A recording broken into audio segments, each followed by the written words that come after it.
आज हम पढ़ेंगे कक्षा 10 हिंदी कोर्स बी की पाठ्य पुस्तक स्पर्श से कविता मनुष्यता, कर चले हम फिदा और पर्वत प्रदेश में पावस के कुछ संभावित प्रश्न।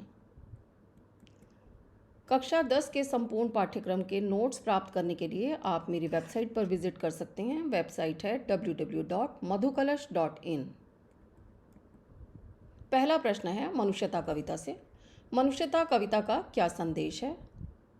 मनुष्यता कविता का संदेश मानव मात्र को मनुष्यता के मार्ग पर चलने की प्रेरणा देना है।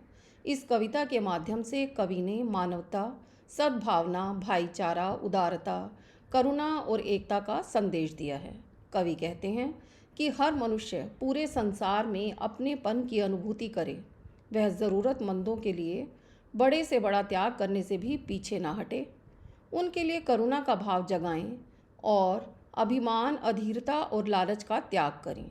एक दूसरे का साथ देकर देवत्व को प्राप्त करें, सुख का जीवन जिएं और मेल जोल बढ़ाने का प्रयास करें। कवि ने प्रेरणा लेने के लिए रंतिदेव, क्षितिज, कर्ण और कई महानुभावों के उदाहरण देकर उनके अतुल्य त्याग के बारे में बताया है। प्रश्न 2 कर चले हम फिदा कविता से है। कर चले हम फिदा कविता का प्रतिपाद्य अपने शब्दों में लिखिए। प्रस्तुत कविता का प्रतिपाद्य पाठकों को देश हित, बलिदान और संघर्ष की प्रेरणा देना है। कविता में देश के सैनिकों की भावनाओं का वर्णन किया गया है। सैनिक कभी भी देश के मान सम्मान को बचाने से पीछे नहीं हटते, फिर चाहे उन्हें अपनी जान ही क्यों न गंवानी पड़े। सैनिक चाहते हैं कि उनके बलिदान के बाद देश की रक्षा के लिए सैनिकों की कमी नहीं होनी चाहिए। दुश्मन कभी भी उनके द्वारा खींची गई खून की लक्ष्मण रेखा पार न कर पाए। इसी उम्मीद से वह देश की रक्षा का भार देशवासियों पर छोड़कर जा रहे हैं। सैनिक कहते हैं कि देश पर जान न्यौछावर करने के मौके बहुत कम आते हैं और ये क्रम टूटना नहीं चाहिए। प्रश्न 3 कविता पर्वत प्रदेश में पावस से है। पर्वत प्रदेश में पावस कविता में मानवीकरण अलंकार का प्रयोग किस प्रकार किया गया है, स्पष्ट कीजिए। पर्वत प्रदेश में पावस कविता में मानवीकरण अलंकार का प्रयोग बहुत ही सुंदर तरीके से किया गया है। इस कविता में कवि ने प्रकृति को मानव के सभी अंगों से परिपूर्ण माना है। उन्होंने पर्वत, बादल, झरने, ताल, वृक्ष आदि को मानवीय चेतना से पूर्ण माना है तथा उनकी तुलना मानव के गुणों से की है। कवि को झरने, पर्वत का यशोगान करने वाले गायक प्रतीत हो रहे हैं।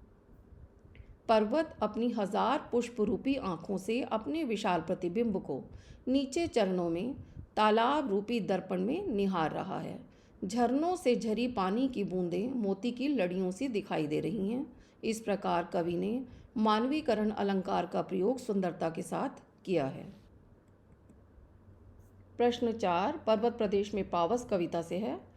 सुमित्रा नंदन पंत प्रकृति चित्रण के सर्वोत्तम कवि हैं, स्पष्ट कीजिए। सुमित्रा नंदन पंत प्रकृति चित्रण के सर्वोत्तम सुकुमार कवि हैं। उनके काव्य का मुख्य विषय प्रकृति चित्रण ही रहा है। उन्होंने अधिकतर प्रकृति के कोमल और मधुर रूप का ही वर्णन किया है। कहीं कहीं प्रकृति के उग्र और भयानक रूप का भी वर्णन किया है। प्रकृति का वर्णन करते समय उन्होंने उपवन, नदी, पर्वत, बादल, समुद्र आदि प्राकृतिक उपकरणों का सहारा लेकर अपनी काव्य रचना की है। एक सच्चे कवि की भांति उनकी कल्पनाओं का क्षेत्र बहुत विस्तृत है। उनकी कल्पनाएं मौलिक तथा नूतन हैं। अतः स्पष्ट हो जाता है कि सुमित्रा नंदन पंत प्रकृति चित्रण के सर्वोत्तम कवि हैं। मेरी ये वीडियो पसंद आए तो इसे लाइक करें, शेयर करें और मधुकलश चैनल को सब्सक्राइब करना ना भूलें।